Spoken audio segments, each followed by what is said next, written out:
Qu'est-ce que Félix Tshisekedi est parti faire en France? La visite de Félix Tshisekedi en France servait à quoi? Moi, je ne comprends pas les Africains. Quand ils voient tout ce qui se passe dans le Sahel, ils disent bien, quand ils voient tout ce qui se passe dans le Sahel, ils pensent que la France va faire quoi? Ils pensent concrètement que la France va mettre plus de pression au Rwanda pour que le M23 n'entre plus au Congo. Ils pensent ça réellement? Ils pensent que Macron va appeler Kagame, ou je ne sais pas où, la M23 pour dire que on ne veut plus que vos militaires entrent au Congo. Ça, c'est n'importe quoi. Moi, j'appelle ça une visite inutile. Oui, j'appelle ça une visite inutile. Est-ce que même Félix Tshisekedi ne se rend pas compte que la France, avec son tonton Amérique, bien sûr, et l'Angleterre et tous ces pays-là, sont les principaux acteurs de ce qui se passe actuellement au Congo? Les principaux acteurs, je dis bien, donc avec son ONU, l'ONUsienne, qui de tout le désordre qui est actuellement au Congo, ces pays. C'est-à-dire, tu peux voir les personnes qui participent à la guerre chez toi pour demander de mettre pression à ton voisin. Tu penses réellement qu'il le faut réellement, surtout que la France a accepté tout ce qu'ils ont fait comme génocide, tout ce qu'ils ont commis comme faute grave au Rwanda, et donc par conséquent, pour se faire excuser, pour se faire pardonner, ils sont obligés de faire profil bas devant le Rwanda pour s'excuser pour tout le génocide qu'ils ont créé au Rwanda. Donc ils pensent que c'est ce pays-là qui va venir mettre pression au Rwanda de ne plus entrer au Congo. Moi, les amis, je vous dis souvent, il est temps que les peuples commencent à avoir des bons présidents. Il est temps que les peuples commencent à savoir qu'il y a des présidents, il y a des pays en Europe et même dans le monde qui ne peuvent pas permettre à ce qu'un pays puisse sortir de tel ou tel problème. Aujourd'hui, la France, l'Amérique et l'ONU, donc je prends tous ces trois-là, ne peuvent pas permettre à ce que le Congo puisse être libre. Ça veut dire quoi? Monsieur Félix Tshisekedi, Monsieur Félix Tshisekedi, tu ne vois pas le Niger, tu ne vois pas le Burkina Faso, tu ne vois pas le Mali, tu ne vois pas comment ces gars sont en train de faire pour s'armer, tu ne vois pas tous les armes actuellement qui arrivent dans ces pays-là, comment la force militaire est davantage plus solide, tu ne vois pas comment le peuple s'est mis à genoux, s'est mis à fond pour permettre que le terrorisme finisse chez eux, tu ne vois pas ça? Pourquoi ne prends-tu pas exemple de ces pays-là? Pourquoi ça? Prends exemple de ces pays. Rentre au Congo.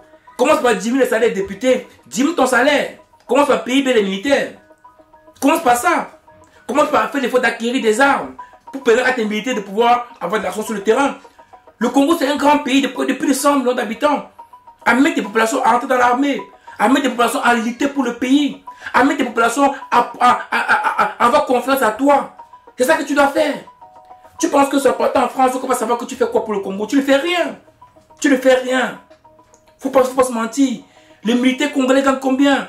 J'ai vu une vidéo où j'ai vu des militaires congolais, ils étaient en babouche, avec des armes de tankolon. Vraiment, il faut arrêter.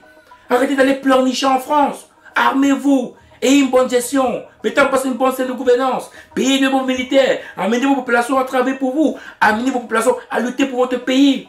Que d'aller chialer devant la France. Ça, c'est une visite qui est inutile. Inutile.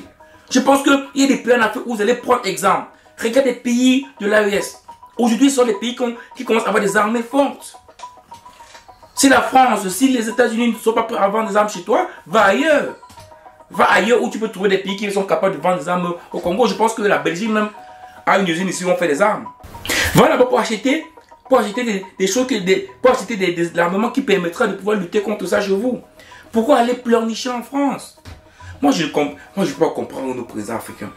C'est-à-dire que un monsieur se lève, il prend l'avion, il dépense des millions et des millions de francs congolais ou de dollars, s'il faut dire, des milliers de dollars, pour venir dans un pays demander quelque chose qui ne se fera même pas. Moi, je pense qu'à un moment donné, il ne faut pas qu'on se monte. Ça, c'est encore notre moyen de gaspiller l'argent du peuple congolais. Mais c'est malheureux. Parce qu'on sait que ce président ne pourront pas apporter grand chose en Afrique. Mais bon, le peuple le vote. Ou bien que les élections pour gagner l'élection. Mais rien que ce geste-là me prouve une fois de plus que Tshisekedi n'est pas un homme de confiance.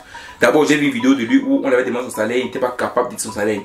On lui demande pourquoi les députés sont payés à 21 000 $. Il dit qu'il est député. Dès que j'ai vu cette vidéo, j'ai compris que ce n'est pas l'homme de la situation au Congo. Parce que regardez ce qu'il fait au Congo. Il dit que les députés ont payé 21 000 $. Lui, il a gagné. Alors que quand on voit Ibrahim Traoré, par exemple, lui, il a le salaire de capitaine. Ou bien lui, et de peut-être tout ce qui est des indemnités de cession. Donc vous comprenez directement que on a deux personnes totalement opposées. Mais entre vous, vous pensez que quand vous voyez Félix, vous voyez Ibrahim Traoré, qui veut réellement travailler pour son peuple. Donc à un moment donné, nous ne mentons pas. Il y a des personnes qui sont inutiles en Afrique. C'est ce que dit montre une fois de plus qu'il est inutile. Et malheureusement pour le peuple congolais, ils n'ont pas un bon président qui est au pouvoir. Et je peux vous assurer que Félix ne pourra rien apporter au Congo. D'accord, parce qu'une visite en France ne pourra pas apporter quelque chose de concret. Qu'est-ce que la France va faire? Je te pose la question à toi, même en commentaire. Pour toi, tu penses que la France va faire quoi? Qu'est-ce que la France va apporter pour le Congo? Je veux qu'en commentaire, si tu vois la vidéo, mets-moi ça en commentaire. Ce que toi-même tu penses que la France peut apporter au Congo. Toi-même, mets ça en commentaire. Je veux aussi ce que tu penses aussi de ça. Comme ça, si la France peut apporter quelque chose pour le Congo, on veut aussi. Parce que moi, je ne vois rien. Moi, je ne vois rien. D'abord, il n'y a même pas une histoire coloniale entre le Congo et la France. C'est la Belgique. Donc, je ne vois absolument rien. Je ne vois absolument rien du tout. Les amis, c'est vraiment malheureux de voir ça. De voir comment nos présidents africains continuent tout dans la même erreur. Je ne sais pas si c'est la même erreur ou même dans la même bêtise. Voilà, ils continuent dans la même bêtise toujours. Ils savent pertinemment que là où ils vont, c'est pas le bon endroit, mais ils continuent à y aller en espérant qu'ils auront un résultat. Peut-être ils savent pertinemment que là-bas, ils n'auront aucun résultat, mais ils y vont quand même pour faire croire qu'ils essaient de faire des choses. Pourtant, c'est qu'ils ne font rien. S'il fallait faire des choses concrètement, ils devaient prendre des mesures fermes au Congo. C'est d'abord là-bas que ça devait commencer, même avant de chercher l'extérieur. Donc vraiment, c'est très malheureux pour la République démocratique du Congo. Les amis, mettez un peu de pression à Félix pour qu'il commence à réellement travailler pour son pays, qu'il ne commence plus à faire des visites à l'extérieur pour faire croire aux Congolais qu'il travaille, alors qu'on sait pertinemment que ce voyage en France est une visite inutile, ça ne portera aucun fruit, parce que si le Rwanda veut entrer encore en République démocratique du Congo, Goma, Saké, ils entreront, voilà, parce que je dis bien la France ne pourra rien faire, ils ne vont rien dire, parce qu'ils soutiennent toujours d'abord, ce sont les personnes avec tonton Amérique qui soutiennent, voilà, le Rwanda, donc levez-vous. Prenez vos destins en main. Félix, s'il faut le mettre out, c'est important. Quand je dis mettre out, ça veut dire les élections présidentielles, bien sûr, mais comme c'est déjà passé, moi je suis pas un fan des coups d'État, c'est vrai, mais des fois s'il faut arriver, il faut arriver. Là, dans un pays comme le Congo, comment faire ça? C'est d'abord quasiment impossible. Donc, mais c'est important que la population quand même montre sa voix et montre qu'ils ne sont pas fiers de cela. Et il faut que Félix commence à revenir à la raison et comprendre que la France ne pourra rien apporter pour le Congo. Alors, comme d'habitude, même en commentaire ce que tu penses de ça, est-ce que comme moi, tu penses que la visite de Félix à Paris en France est inutile? Est-ce que tu penses que voir Macron, pour qu'il puisse mettre pression Kagame, est utile et ça permettra que le Rwanda n'entre plus au Congo pour lutter contre les armées congolaises et piller bien sûr les ressources minières congolaises? Ou tu penses que cette visite est normale, c'est nécessaire, c'est important parce que Macron est proche du Rwanda, donc ça permettra à Macron de mettre davantage de pression au Rwanda qui permettra effectivement à Kagame de ne plus envoyer ses militaires sur le sol congolais. Mets-moi ça en commentaire et comme d'habitude, on se voit rapidement pour une prochaine vidéo. Ciao!